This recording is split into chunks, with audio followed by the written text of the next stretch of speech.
New ইয়র্কের জ্যাকসনের থেকে আপনাদের সঙ্গে আছে আমি খালেদ মহিউদ্দিন। বলা হয় রাজনীতিতে শেষ কথা বলে কিছু নেই, আসলে কথা আমরা আশা করি, আমরা দেখতে চাই রাজনীতিতে কে কার বন্ধু হচ্ছে, কে কার শত্রুতে পরিণত হচ্ছে। মাঠের রাজনীতি মোটামুটি এখন নির্বাচনমুখী, বিভিন্ন ধরনের জোট গঠিত হচ্ছে, বিভিন্ন ধরনের মোর্চাও হচ্ছে। তবে এই রাজনীতির এই মোর্চা বা নির্বাচনী আবহাওয়ায় প্রবেশ করার ক্ষেত্রেও নির্বাচন নিয়ে অনেকের মধ্যেই রয়েছে সংশয়। এইসব নিয়ে কথা বলার জন্য আজ আমাদের সঙ্গে রয়েছেন জামায়াত ইসলামের আমির ডক্টর শফিকুর রহমান আমাদের সঙ্গে আজকে আছেন।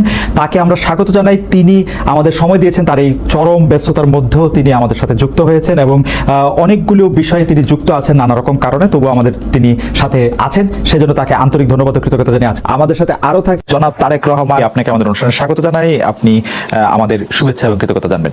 আমরা আপনাকে খুব ধন্যবাদ জানাই আমাদেরকে সময় দেওয়ার জন্য। রাজনীতি আমার চেয়ে আপনারা যে কম বুঝেন তা না, ক্ষেত্র বিশেষে আপনাদের অনেকের অভিজ্ঞতা আমার থেকে বেশি, অভিজ্ঞতা বেশি, জ্ঞান বেশি। আমাদের বেশি অভিজ্ঞতা থাকুক বা কম থাকুক, এতটুকু নিশ্চয়ই আমরা সকলে বুঝেছি যে কথাটি আমি 100 বছর আগে বলেছিলাম যে নির্বাচন অত সহজ হবে না, ষড়যন্ত্র কিন্তু থেমে নেই। আপনারা গুলশান অফিসে অনেকেই এসেছিলেন যখন আমরা আমাদের যারা মোটামুটি ভাবে প্রত্যাশিত প্রার্থী ছিলেন এরকম আমরা যাদেরকে ডেকেছিলাম, সেখানে আমি একটা কথা বলেছিলাম, ষড়যন্ত্র কিন্তু থেমে নেই। গত কয়েকদিনের ঘটনা, গতকালকের ঘটনা, চট্টগ্রামে আমাদের প্রার্থীর উপরে গুলিবর্ষণের ঘটনা, এই সব কিছু নিয়ে কিন্তু প্রমাণিত হচ্ছে যে যা আমি বলছিলাম তা কিন্তু সত্য হচ্ছে আস্তে আস্তে। কাজে আমরা যদি নিজেদের মধ্যে মতপার্থক্য কমিয়ে নিয়ে না আসি, আমরা যদি নিজেরা ঐক্যবদ্ধ না হই, সহকর্মীবৃন্দ, এই দেশ ধ্বংস হয়ে যাবে। কেন ধ্বংস হয়ে যাবে বলছি? প্রতিবার আপনারা খেয়াল করে দেখেন, আপনি বিএনপি বলেন না, facts and figure and history যা বলে, প্রত্যেকবার এই দেশ ধ্বংসের দ্বার প্রান্তে গিয়েছে। প্রত্যেকবার আপনারা, কখনো শহীদ জিয়ার নেতৃত্বে, কখনো দেশনেত্রী খালেদা জিয়ার নেতৃত্বে, বিএনপি আস্তে আস্তে সেই খাদের কিনারা থেকে দেশকে আবার বের করে নিয়ে এসেছে। সহকর্মীবৃন্দ, কেউ মানুক না মানুক, কারো ভালো লাগুক না লাগুক, কিচ্ছু যায় আসে না। আমরা জানি সকল সময় যখনই দেশ সংকটে পড়েছে এবং জনগণ বিএনপির কাঁধে দায়িত্ব দিয়েছে, বিএনপি সর্বোচ্চ দিয়ে চেষ্টা করেছে জনগণের সেই যেই ষড়যন্ত্রগুলো চলছে, বিভিন্ন সূত্র খবর বলছে এই ষড়যন্ত্র এখনই থেমে থাকবে না, এটা আরো খারাপ রূপ হতে পারে। কিন্তু আমাদের ভয় পেলে চলবে না, আমাদেরকে আতঙ্কগ্রস্ত হলে চলবে না, আমাদেরকে মানুষকে সাহস দিতে হবে, আমাদেরকে নিজেদেরকে ঐক্যবদ্ধ হতে হবে, আমাদেরকে মানুষকে, দেশের সাধারণ মানুষ, গণতান্ত্রিক আমি মানুষকে আমাদের ঐক্যবদ্ধ করতে হবে। আমরা যত ঐক্যবদ্ধ হব, আমরা যত সামনে এগিয়ে আসব, আমরা যত পরিস্থিতি তৈরি করব, যে কোনো মূল্যে নির্বাচন হতে হবে। এই পরিস্থিতি যত আমরা তৈরি করব, ষড়যন্ত্রকারীরা তত পিছু হতে বাধ্য হবে এবং তাদেরকে পিছু হটানোর ক্ষমতা এবং শক্তি একমাত্র আপনাদের আছে। আপনারা যারা বিএনপি করেন, আপনারা যারা শহীদ জিয়ার রাজনীতি করেন, দেশনেত্রী খালেদা জিয়ার রাজনীতি করেন, একমাত্র সেই শক্তি, সেই যোগ্যতা, সেই ক্ষমতা আপনাদের আছে। প্রিয় সহকর্মীবৃন্দ, এখন আমাদের সময় এসেছে আমি কি পেলাম তা না, সময় এসেছে আমি দেশ এবং জাতির জন্য কতটুকু করতে পারলাম দেশ এবং জাতির জন্য। আজকে আপনি যদি দেশ এবং জাতির জন্য কিছু করতে পারেন, আগামী দিনে আপনার সন্তান, আপনার নাতিপুতি, এরা ভালো থাকবে, আপনার ভবিষ্যৎ বংশধর ভালো থাকবে। প্রিয় সহকর্মীরা, আজ সময় এসেছে নিজে কি পেলাম সেটা ভুলে যাবার, কি দিতে পারলাম, কি দিচ্ছি, কি দিব দেশ এবং জাতিকে। যদি দিতে পারি তাহলে ইনশাল্লাহ আমরা কিছু পাবো, সম্মান পাবো, মর্যাদা পাবো, শান্তি পাবো। আসুন আমাদের আজকের লক্ষ্য হোক আমাদের এই পরিকল্পনাগুলোর বাস্তবায়ন কাজ শুরু করা। আমাদের আজকের লক্ষ্য হোক দেশে শান্তি, শৃঙ্খলা এবং আইনের শাসনকে প্রতিষ্ঠিত করা। প্রিয় সহকর্মীবৃন্দ, রাজনৈতিক সহকর্মী হিসাবে আপনাদের কাছে আমি এটাই প্রত্যাশা করি যে আমাদের পরিকল্পনা যা আপনারা সারাদিন মিলে, নান্নু একটু আমার সাথে কথাটা শোনেন, ঝালকাঠির নান্নু 2 মিনিট পরে নিজে কথা বলেন, আমি শেষ করে দেবো এখনই।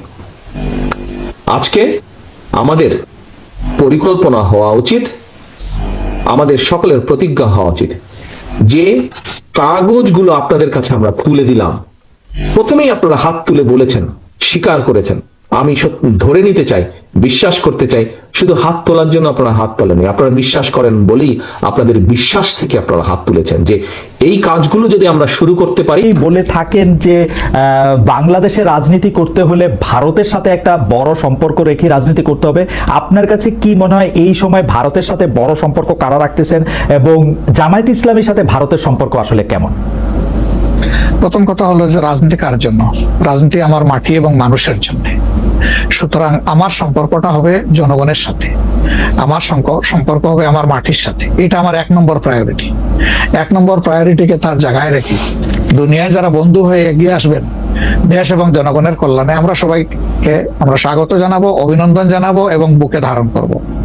কিন্তু যদি এই সম্পর্ক রাখার অর্থ এটি হয় যে কোনো রাষ্ট্রের আনুকূল্য নিয়ে অথবা রাষ্ট্রকে সন্তুষ্ট রেখে কোনো ধরনের রাজনৈতিক কর্মকাণ্ড পরিচালিত হবে, আমরা তার সম্পূর্ণ বিরোধী। ওকে, এই ক্ষেত্রে কেউ কেউ বলতেছেন যে বিএনপির সাথে ভারতের একটি সম্পর্ক দেখা যাচ্ছে, আবার কেউ কেউ উল্টোটা বলতেছেন ডক্টর মোহাম্মদ ইউনূস ভারতের সাথে সম্পাদিত শেখ হাসিনা সরকারের কোনো চুক্তি আলোর সম্মুখে আনছেন না এবং তার কোনোটি বাতিল করছেন না, কারণ ডক্টর মোহাম্মদ ইউনূস সরকারেরও ভারতের সাথে একটি নিবিড় এবং প্রবল সম্পর্ক রয়েছে। আপনি এই দুটি কিভাবে বিবেচনা করেন যে বিএনপির সাথে কি আসলে ভারতের একটি প্যাক্ট আছে? ডক্টর মোহাম্মদ ইউনূস কি ভারতের কাছে মুখে যাই বলুন খুবই নতজানু সরকার? মানে হোয়াট ইজ আপনার বিশ্লেষণ একটু শুনতে চাই। আসলে প্রথমটা আপনি যেমনটি শুনছেন আমিও তেমন শুনতেছি, আমার কাছে এর কোনো ডকুমেন্ট নাই। আর দ্বিতীয়টা যেটা বলতেছেন ডক্টর ইউনূস সাহেবের ব্যাপারে, আমি এর কোনো আলামত দেখতে পাচ্ছি না যে উনি ভারতের কাছে নত জানো, এর কোনো আলামত আমার কাছে স্পষ্ট নয়। ভারতের সাথে রাদার আমরা ভারতকে বিভিন্ন বিষয়ে তার সাথে কনফ্লিক্টে দেখতে পাচ্ছি।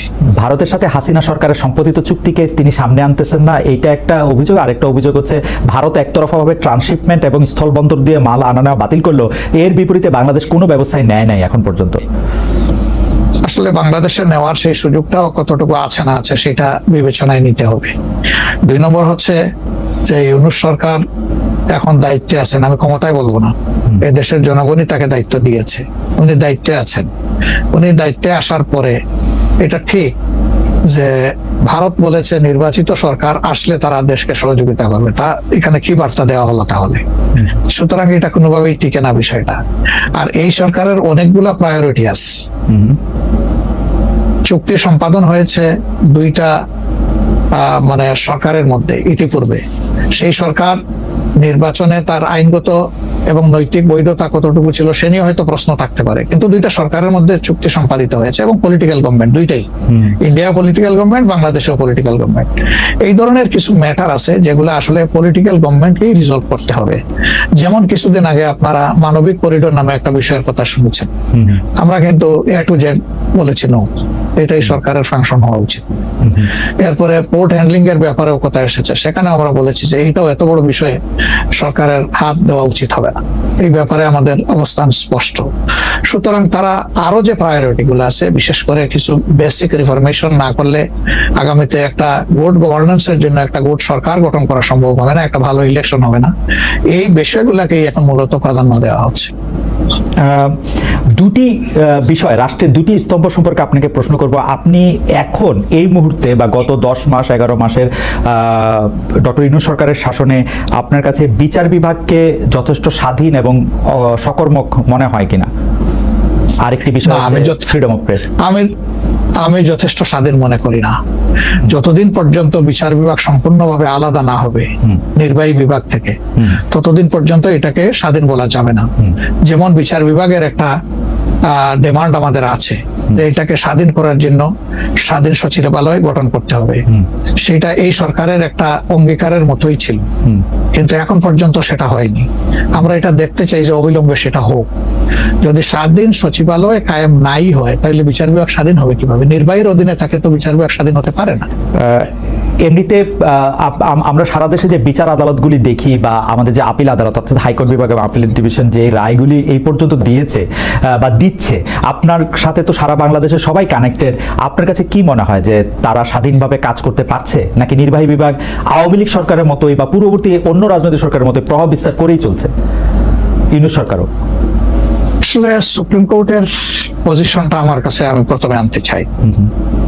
এখন যিনি প্রধান বিচারপতির দায়িত্বে আছেন তাকে তার পারফরমেন্সকে আমরা যতটুকু পর্যবেক্ষণ করার সুযোগ পেয়েছি, আমাদের মনে হয়েছে তিনি তার বিবেক এবং তার স্বাধীন চেতা মানসিকতার জায়গা থেকেই তিনি পারফর্ম করছেন।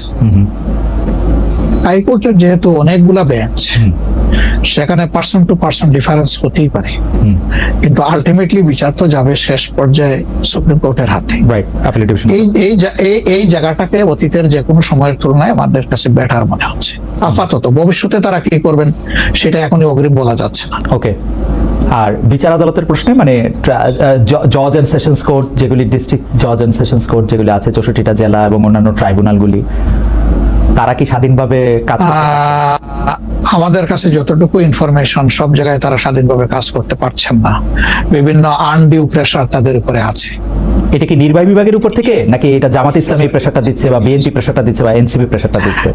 আমরা তো কোনো প্রেসারের পক্ষে নাই, আমরা always in favour of fair justice.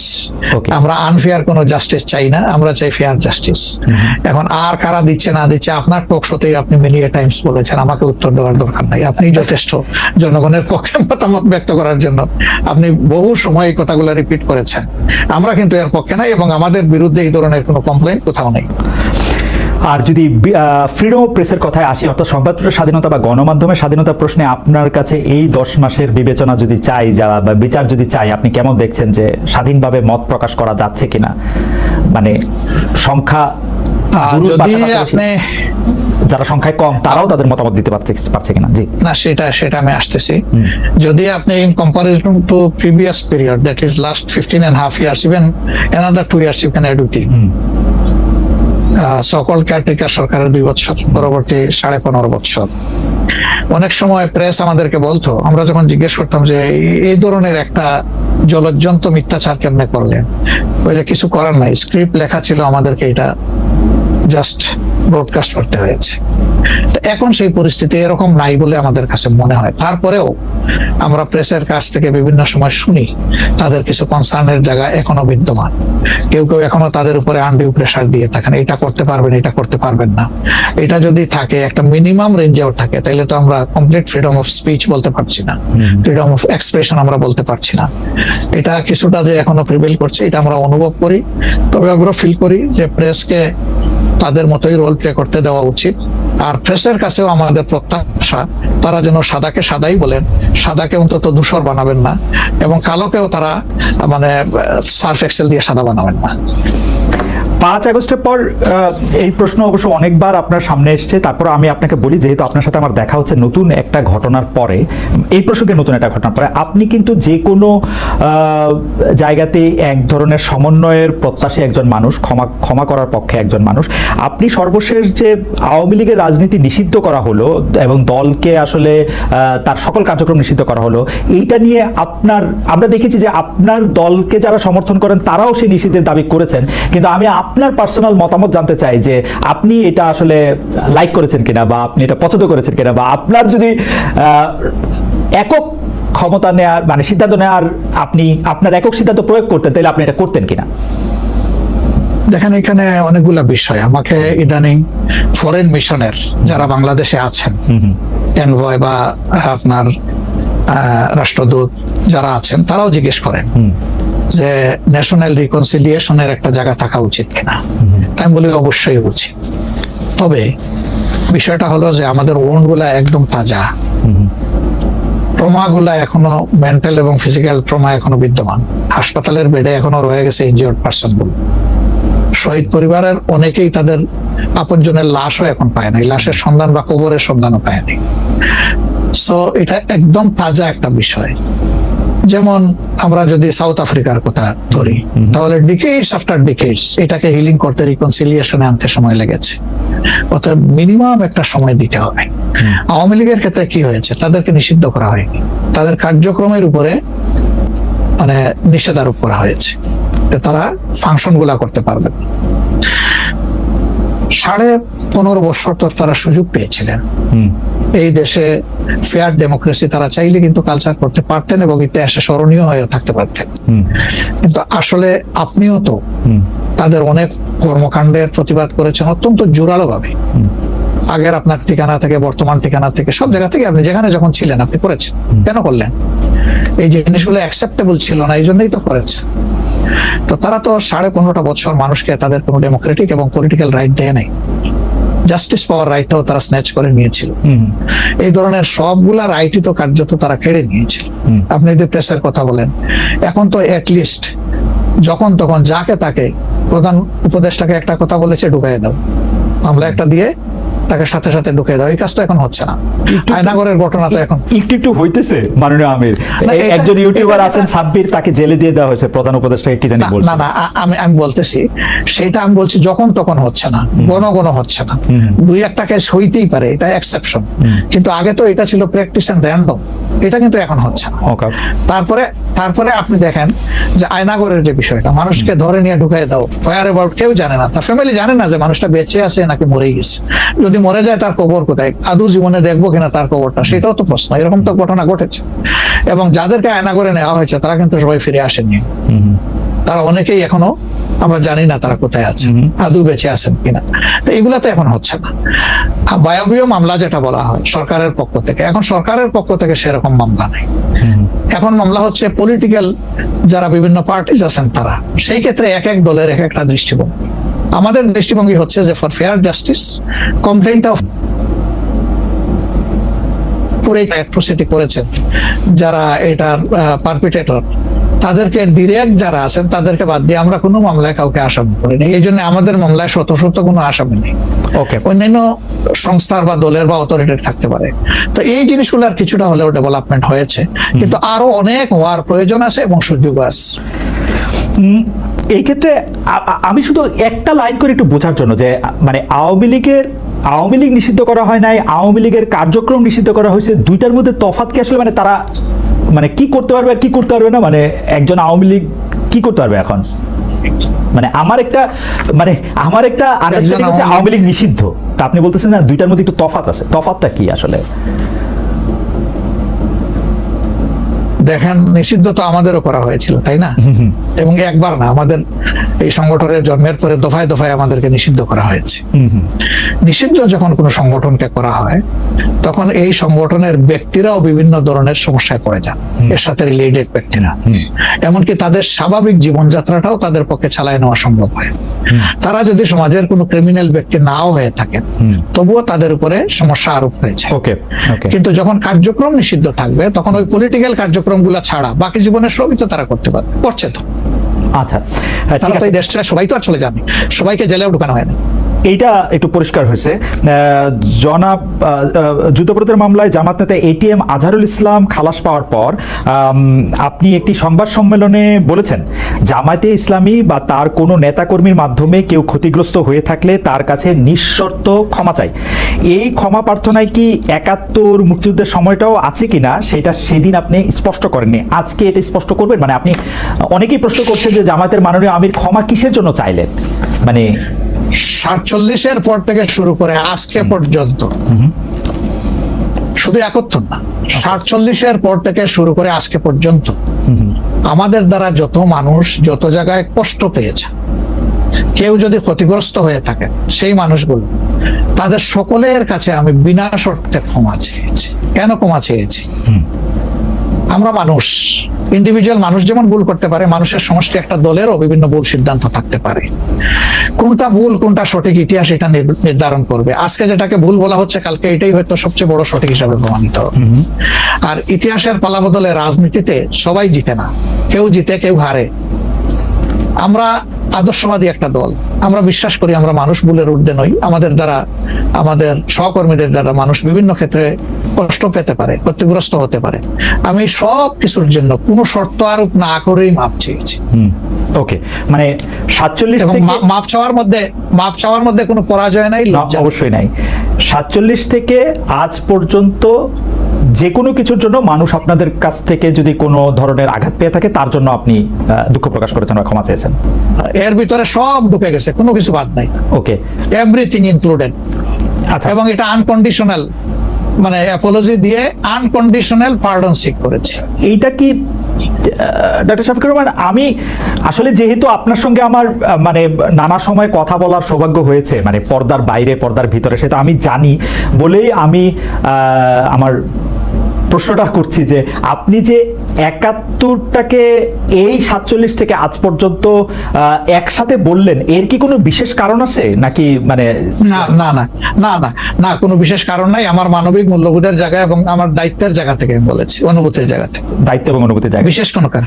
আচ্ছা, আমি আবার ২-৩ দিনের ঘটনায় একটু আসি। আমরা দুইটা ঘটনা আমরা দেখেছি যে আমাদের অনেককে ব্যথিত করেছে। একটা হচ্ছে লালমনিরহাটে একজন যিনি নরসুন্দর, তিনি এবং তার ছেলেকে খুব আয়োজন করে মারধর করা হচ্ছে এবং তাদেরকে টেনে নিয়ে পুলিশের কাছে নিয়ে যাওয়া হয়েছে। এবং আরেকজন যিনি ২০১৮ সালের ডিসেম্বরের রাতের ভোট বলে খ্যাত নির্বাচনের যে প্রধান নির্বাচন কমিশনার, তাকে আসলে খুবই অপমানজনকভাবে মানে থানায় নিয়ে যাওয়া হয়েছে এবং সেটা আবার ভিডিও করা হয়েছে।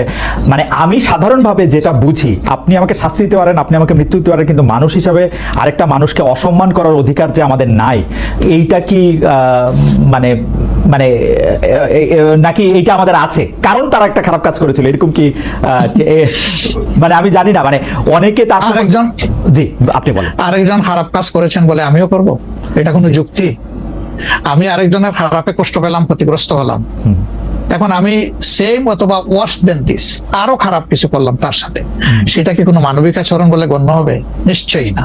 তবে দেখেন, আমরা এটাকে কখনো সমর্থন করি না, কিন্তু পরিবেশ, প্রেক্ষাপট, স্থান, কাল, পাত্র, মানুষ কোনো জিনিসকে যখন লাইক করে না, তখন প্রকাশ্যে হয় তার প্রতিবাদ করে, না হয় মনে মনে ঘৃণা করে, অথবা সে শক্তি থাকলে প্রতিরোধ করে।